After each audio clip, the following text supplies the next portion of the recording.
Welcome to Mallorca, the bigger, bolder sibling of Menorca. Mallorca is the largest of the Balearic Islands and one of the most popular tourist destinations in Europe. In just 3 days, we'll dive into ancient towns, ride historic trains, and experience some of Mallorca's beaches. So let's find out together if traveling to Mallorca is still worth it today.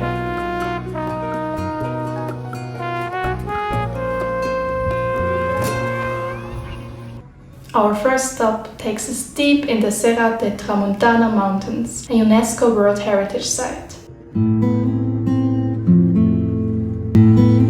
This range offers dramatic landscapes and charming stone villages, and one of the most picturesque is Valdemossa. Valdemossa has narrow streets and old-world architecture.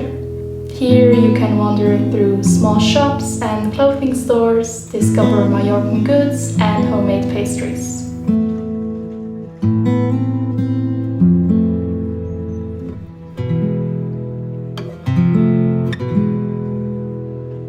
If you haven't already, make sure to check out my video on Menorca, an island I loved.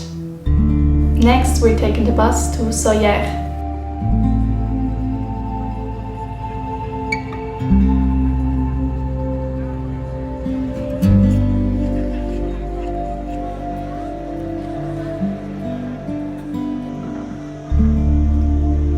Here we're hopping aboard the Ferrocarrill de Soller, affectionately known as the Red Lightning.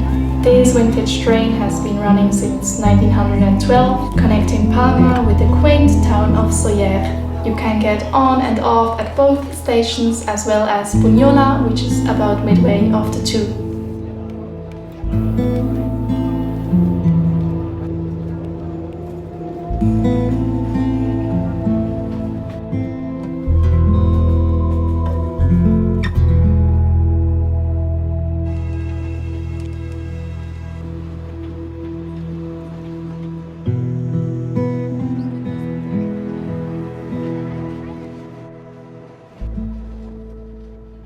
We wrap up our first day in Palma, the vibrant capital of Mallorca. Palma was founded by the Romans in 123 BC and later developed under Moorish and Spanish rule. I'm especially drawn to the old town of Palma and the stunning cathedral, which is known as La Sau.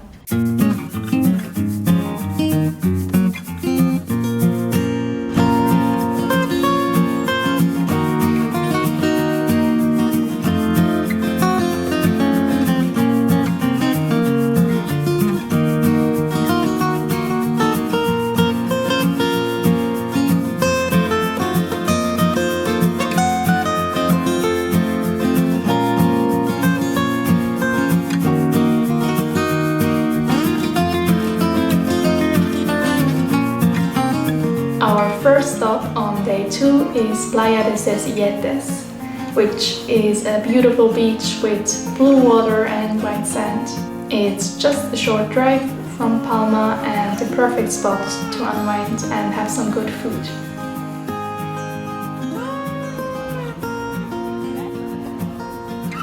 Next we head to Cala Comtessa, which is a beach buzzing with activity. There's definitely something fun about beaches like this, perfect for people watching or a quick dip in the clear water.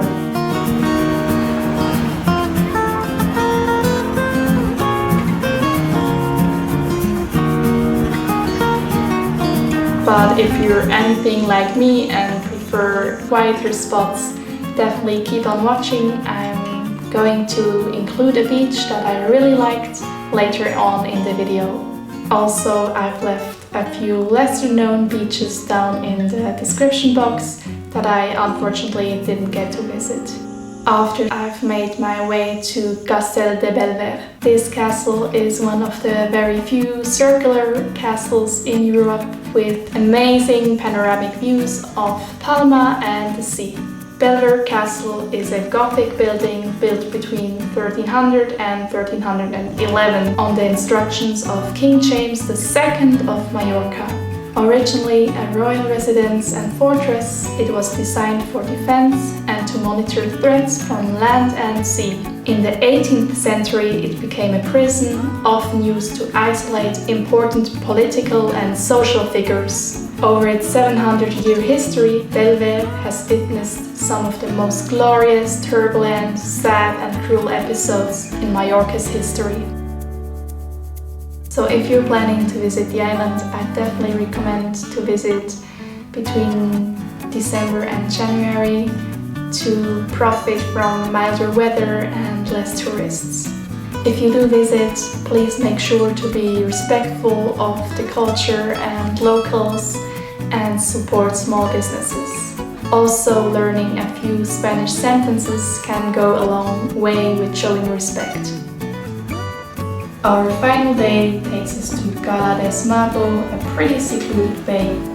Cala de Mago is known for being an FKK beach, which means clothing is optional.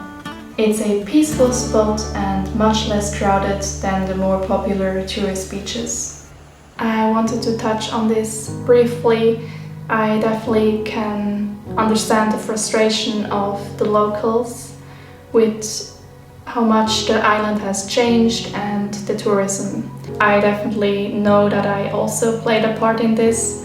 I decided to visit in August, which in hindsight I regret a bit. There was a heat wave going on, it was super hot and humid, and there were just so many people, so many crowds. So I definitely think I could have enjoyed my time more. So after spending a few days in Mallorca, here's my take.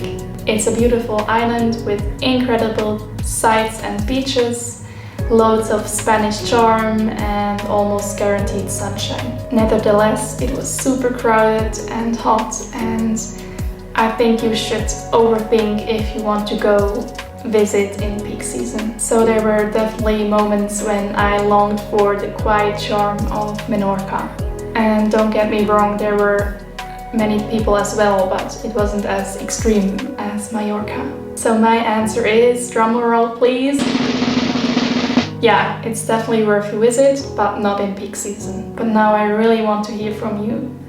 Do you prefer quiet places like me or busy, bustling places? Also, have you ever visited a place during the off-season and have found it completely transformed?